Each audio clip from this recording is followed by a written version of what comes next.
तो ये संविधान का हनन हुआ है और ये संविधान के विरुद्ध कार्य हुआ है। तो जो संभल में 5 लोगों की हत्या हुई है और जो जान माल का नुकसान हुआ है उसका जिम्मेदार प्रशासन है। आप गोली मार देंगे किसी के?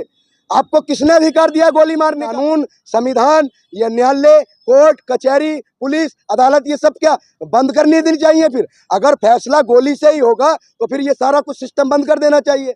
देखिए, वो कहते हैं कि हम ही को कातिल कहेगी दुनिया और हमारा ही कत्लेआम होगा, हम ही खोदते फिरेंगे कुएं और हम ही को पानी हराम होगा। होटलों के लिए बैरिकेड लगाया अभी 2 दिन पहले यूपी चुनाव में, आपने देखा होगा। तो इतने बड़े प्रकरण में 500 मीटर का एरिया प्रशासन को सील कर देना चाहिए था। पत्थरबाजी की नौबत क्यों आती? तो ये एक प्लानिंग है, एक षड्यंत्र के तहत जो ये दंगा कराया गया है। ये उत्तर प्रदेश में जो उपचुनाव हुआ था, जो उसमें धांधली हुई थी, जिस तरीके से पिस्टल तानी गई थी, उसको दबाने के लिए और देश में जनता बेरोजगारी, महंगाई और मूलभूत मुद्दों पर सवाल ना पूछे, इसलिए भाजपा की जो तानाशाही है हम इसके खिलाफ हमेशा लड़ेंगे, सड़कों पर लड़ेंगे। अगर भाजपा के पास सदनों में बहुमत है तो हम सड़कों पर अपना बहुमत साबित करके दिखाएंगे। ये बताइए, जब सर्वे की टीम सर्वे करने के लिए जा रही थी तो वहां पर जो धार्मिक नारे लगाए जा रहे थे वो लोग कौन थे? क्या योगी जी की पुलिस और प्रशासन उन लोगों को चिन्हित करेगा? क्या उन लोगों के खिलाफ कार्रवाई करेगा? जिस तरीके से माहौल को भड़काया, माहौल को गरमाया, इसका पूरा श्रेय उत्तर प्रदेश सरकार और प्रशासन को जाता है। तो मैं मांग करता हूं कि योगी जी को इस्तीफा दे देना चाहिए और उन्हें वापस मठ में चले जाना चाहिए। मुसलमानों के खिलाफ एजेंडा चलाया जा रहा है और मुसलमानों के खिलाफ पक्षपात किया जा रहा है और एक तरफा कार्रवाई की जा रही है। ये बहुत ही गलत है, हम इसकी मुखालफत करते हैं। हम देश के अमन पसंद लोगों से एक अपील करते हैं कि संभल के हालातों को नहीं बिगड़ने दिया जाए, आपसी भाईचारा बनाए रखें। और ये जो नफरती चिंटू है, ये ज्यादा लोग नहीं है सर, ये मुट्ठी भर लोग हैं। हमें इनके खिलाफ एकजुट होकर लड़ना पड़ेगा देश की एकता और अखंडता बचाने के लिए। कि मुसलमान संविधान का सम्मान करता है, कानून का सम्मान करता है। उन्होंने जो 91 का प्लेस वर्शिप एक्ट है उसके तहत एक भी मस्जिद पर याचिका नहीं डाली। क्या आपने सुना है कि किसी मुसलमान ने किसी मंदिर के खिलाफ याचिका डाली है कि यहाँ पर हमारी मस्जिद थी? सिंह, सुखदेव, राजगुरु, रामप्रसाद बिस्मिल, अशफाकुल्ला खान, बाबा साहब अम्बेडकर, इन तमाम देशभक्त शहीदों के सपनों के भारत को तोड़ना चाहते हैं तो हम इस देश को न झुकने देंगे न टूटने देंगे। ऐ सरकार, दम है कितना दमन में तेरे, देख लिया है देखेंगे, और जगह है तेरी जेल में कितनी, देख लिया है देखेंगे। हम सरकार की तानाशाही से नहीं डरने वाले। फिर एक उत्तर प्रदेश का सबसे बड़ा राज्य है, जो पूरे देश का सबसे बड़ा राज्य है उत्तर प्रदेश, जहां पर एक कठोर और सख्त सरकार होने का दावा करते हैं माननीय योगी आदित्यनाथ जी। तो जिस तरीके से ये पूरा प्रकरण हुआ है, प्रशासन की और सरकार की लापरवाही हुई है, ये सिर्फ और सिर्फ सरकार पर सवाल उठता है और प्रशासन पर सवाल उठता है। आखिर इतने बड़े प्रदेश में जो पूरा संभल जलता रहा, वहां पर 5 लोगों की हत्या हो जाती है पुलिस की गोलियों के द्वारा, तो ये एक बहुत चिंताजनक है और ये इस पर सवाल उठते हैं सरकार पर। इस ऐसे प्रकरण को लेकर माननीय योगी आदित्यनाथ जी को इस्तीफा दे देना चाहिए। उनसे प्रदेश की कानून व्यवस्था नहीं संभल रही है। मुस्लिम युवक पत्थरबाजी कर, उस पर आप कुछ कहेंगे? देखिए, पत्थरबाजी की नौबत कब आई? आप ये बताइए, जो 1991 का प्लेस वर्शिप एक्ट है उसमें साफ साफ कहा गया है कि कोई भी धार्मिक स्थल हो, वो जिस स्थिति में है और जिस पक्ष के उस पर पूरा नियंत्रण है वो उसके नियंत्रण में रहे, और उस पर कोई भी कार्रवाई करना, कोई भी याचिका डालना और उस पर संभल के जिला न्यायालय में उस पर परमिशन मिल जाती है। तो ये संविधान का हनन हुआ है और ये संविधान के विरुद्ध कार्य हुआ है। तो जो संभल में 5 लोगों की हत्या हुई है और जो जान माल का नुकसान हुआ है उसका जिम्मेदार प्रशासन है। और एक बात बताइए, जब जांच के आदेश दिए गए थे, जांच हो रही थी, तो ये बताइए वहां पर प्रशासन कहाँ था? या वोटरों के लिए बैरिकेड लगाई जाती है, इतना संगीन मुद्दा था। अगर मस्जिद और मंदिर का कोई विवाद था तो वहां पर पूरी मुस्तैदी से प्रशासन होना चाहिए था और पूरी जिम्मेदारी से इस कदम को उठाना चाहिए था। पूरी मजबूती के साथ इस मामले का, पूरे प्रकरण का संज्ञान में लेकर इस पर कार्रवाई होनी चाहिए थी। लेकिन जिस तरीके से एक साजिश के तहत जो ये दंगा हुआ है, ये सरकार की नाकामी है। और हम मांग करते हैं जितने भी अधिकारियों से लापरवाही हुई है उनको तत्काल निष्कासन किया जाए और उन 5 लोगों की हत्या का मुकदमा चलना चाहिए। जो 5 लोगों की हत्या हुई है, ये सरकार की विफलता है, ये कानून व्यवस्था की विफलता है, ये प्रशासन की विफलता है। और जो संविधान का उल्लंघन हुआ है और संविधान के विरुद्ध कार्य हुए, ये बहुत गलत है। इस पर पूरे देश की जनता को सोचना चाहिए और संभल की जनता को आपसी भाईचारा बनाना चाहिए। पत्थरबाजी आप करेंगे, कानून आप हाथ में लेंगे, पुलिस प्रशासन चुपचाप के तमाशा देखेंगे? नहीं, देखिए, पत्थरबाजी का किसने की? पत्थरबाजी अगर की थी तो उनको चिन्हित करना चाहिए था। क्या आप गोली मार देंगे किसी के? आपको किसने अधिकार दिया गोली मारने का? अगर किसी ने पत्थरबाजी की है तो उसको चिन्हित करके वीडियो फुटेज के आधार पर उस पर कार्रवाई होनी चाहिए थी। क्या कानून, संविधान या न्यायालय, कोर्ट कचहरी, पुलिस, अदालत ये सब क्या बंद करनी देनी चाहिए? फिर अगर फैसला गोली से ही होगा तो फिर ये सारा कुछ सिस्टम बंद कर देना चाहिए, सरकार को इस्तीफा दे देना चाहिए। फिर क्या फायदा ऐसी सरकारों का, क्या फायदा ऐसी अदालतों का, क्या फायदा ऐसे प्रशासन का?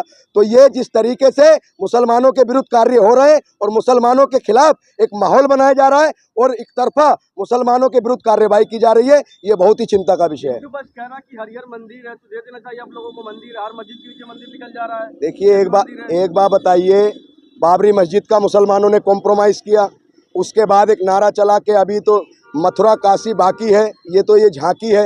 एक बार बताइए, एक मस्जिद दे दी, दूसरी मस्जिद दे दे, तीसरी मस्जिद, 8वें दिन यही होता है, कोई भी याचिका डालेगा कि इस मस्जिद के नीचे मंदिर है।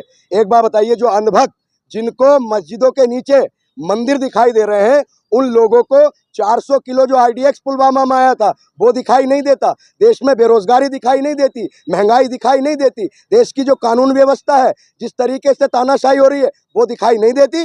तो देखिए जिस तरीके से कार्य हुआ है ये बहुत गलत है। हम मांग करते हैं कि उत्तर प्रदेश में राष्ट्रपति शासन लगा देना चाहिए। उत्तर प्रदेश के मुख्यमंत्री माननीय योगी आदित्यनाथ जी पूरी तरीके से फेल हो गए, उनसे सत्ता नहीं चल रही है, उनसे लॉ एंड ऑर्डर नहीं संभल रहा है। हम मांग करते हैं कि उत्तर प्रदेश के DGP और जितने भी तमाम इस प्रकरण में जितने भी अधिकारी हैं उन सबको तत्काल इस्तीफा दे देना चाहिए, उनको सस्पेंड कर देना चाहिए। संभल के हिंसा के बाद वहाँ के विधायक और सांसद के खिलाफ FIR दर्ज हुआ है।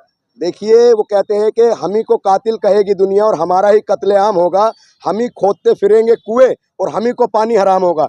इसे बताइए, एक प्रशासन कह रहा है कि साजिश करता है ना, सुनिए साजिश करता है। एक बात ये बताइए, एक नया टेक्नोलॉजी बना दी है, पहले मुसलमानों की मस्जिद के खिलाफ याचिका डालो कि यहाँ पर मंदिर है, उसके बाद वहाँ पर नारेबाजी करो, मुसलमानों को उकसाओ, उसके बाद मुसलमानों में से 2-4 लोग पत्थरबाजी कर देते हैं, उसके बाद जवाब में पुलिस गोलियां चला देती है, उनकी हत्या करा देती है, उसके बाद तमाम 2500 लोगों पर मुकदमा कर देती है अज्ञात में और 12 लोगों के खिलाफ FIR दर्ज कर देती है और तमाम लोगों पर NSA लगाने की मांग करती है। तो ये बताइए जिस तरीके से इतना बड़ा प्रकरण था, पत्थरबाजी करने की नौबत क्यों आई? जब बोतलों के लिए बैरिकेड लगाया अभी 2 दिन पहले यूपी चुनाव में, आपने देखा होगा, तो इतने बड़े प्रकरण में 500 मीटर का एरिया प्रशासन को सील कर देना चाहिए था, पत्थरबाजी की नौबत क्यों आती? तो ये एक प्लानिंग है, एक षड्यंत्र के तहत जो ये दंगा कराया गया है। ये उत्तर प्रदेश में जो उपचुनाव हुआ था, जो उसमें धांधली हुई थी, जिस तरीके से पिस्टल तानी गई थी, उसको दबाने के लिए और देश में जनता बेरोजगारी, महंगाई और मूलभूत मुद्दों पर सवाल ना पूछे, इसलिए यादव की भाषा बोल रहे हो। देखिए अखिलेश, हम किसी पार्टी के समर्थक नहीं है सर, हम तो अखिलेश यादव की भाषा नहीं बोल रहे। जो गलत है हम गलत का मुखालफत कर रहे हैं और गलत का विरोध कर रहे हैं। ये देश संविधान से चलेगा, बाबा साहब अम्बेडकर के तानाशाही से नहीं चलेगा। ये बताइए संविधान का उल्लंघन हुआ नहीं हुआ? जो इतने बड़े प्रकरण में जो 91 का जो एक्ट है प्लेस वर्शिप, उसका उल्लंघन किसने किया? उन जो संभल के न्यायालय ने जो परमिशन दे दी याचिका को जांच करने की, वो क्यों दिया? उसमें जुर्माना है, उसमें सजा का प्रावधान है। तो ये लोग संविधान का हनन करेंगे क्या हम घरों में बैठकर देखते रहेंगे? देखिए हम सच के साथ खड़े हैं और हम गलत की हमेशा मुखालफत करते रहेंगे।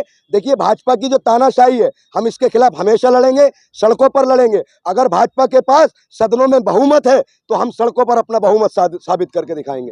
कहाँ आप बहुमत दिखाओगे? सड़कों पर कैसे निकलोगे?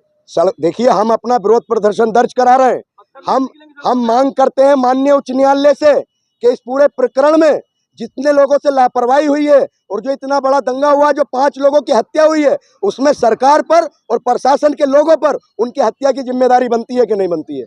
ये बताइए। अब तमाम तरह की बातें बन रही हैं। उसमें यह कहा गया है पोस्टमार्टम रिपोर्ट में 2 लोगों की कि उनकी जो हत्या हुई है एक 15 के कॉटेज से हुई है, तमंचे से हुई है, कट्टे से हुई है। ये बताइए जब वह प्रशासन था, एक इतना संगीन मुद्दा था, मंदिर मस्जिद की बात थी, 2 समुदायों के भावनाओं की बात थी, तो वहां पर तमंचे लेकर वो लोग कौन थे? आखिर गोली किसने चलाई?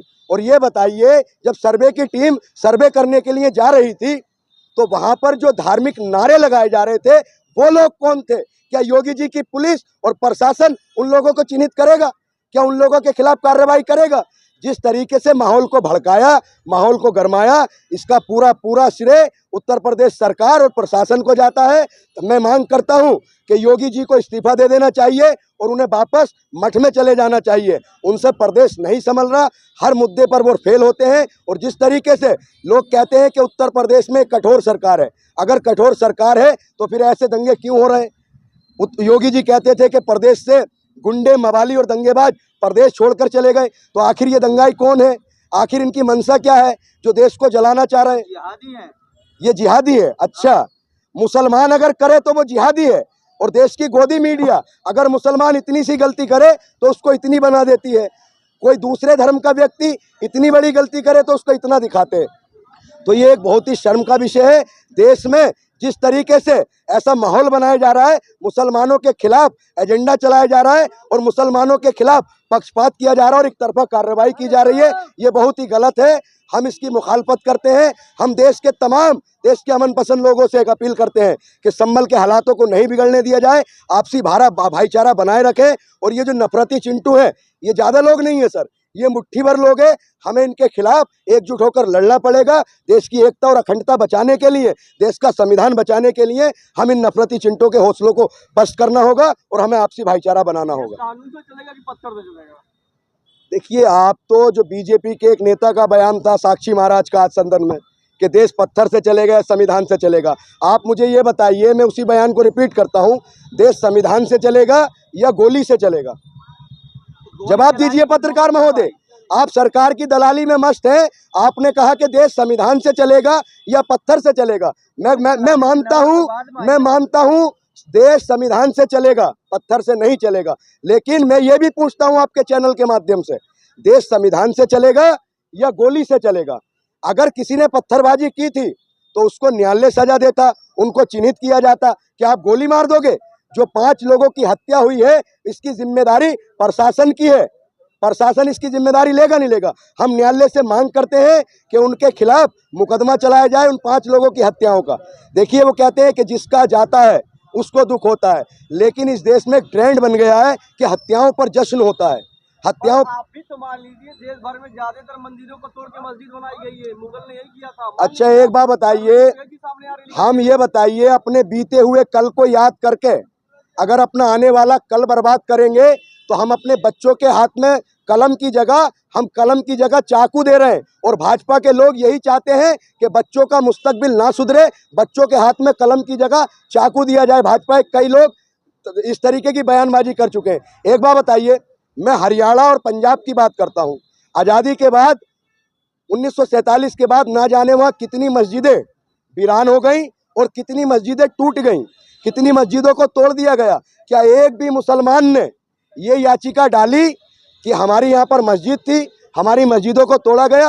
नहीं डाली ना, क्योंकि मुसलमान संविधान का सम्मान करता है, कानून का सम्मान करता है। उन्होंने जो 91 का प्लेस वर्शिप एक्ट है, उसके तहत एक भी मस्जिद पर याचिका नहीं डाली। क्या आपने सुना है कि किसी मुसलमान ने किसी मंदिर के खिलाफ याचिका डाली है कि यहाँ पर हमारी मस्जिद थी, यहाँ पर हमारी मस्जिद थी? तो देखिए, जिन लोगों को मस्जिदों के नीचे मंदिर दिखाई दे रहे हैं, उन लोगों ने कभी ये पूछा कि 300 किलो पुलवामा में RDX कहाँ से आया था, जिससे हमारे जवान शहीद हुए थे? तो ये वो लोग हैं जो देश को बर्बाद करना चाहते हैं। इस प्यारे गंगा जमनी तहजीब के देश को भगत सिंह, सुखदेव, राजगुरु, रामप्रसाद बिस्मिल, अशफाक उल्लाह खान, बाबा साहब अम्बेडकर, इन तमाम देशभक्त शहीदों के सपनों के भारत को तोड़ना चाहते हैं। तो हम इस देश को न झुकने देंगे, न टूटने देंगे। ऐ सरकार, दम है कितना दमन में तेरे, देख लिया है देखेंगे, और जगह है तेरी जेल में कितनी, देख लिया है देखेंगे। हम सरकार की तानाशाही से नहीं डरने वाले। हम देश की जनता से अपील करते हैं कि गलत का समर्थन मत कीजिए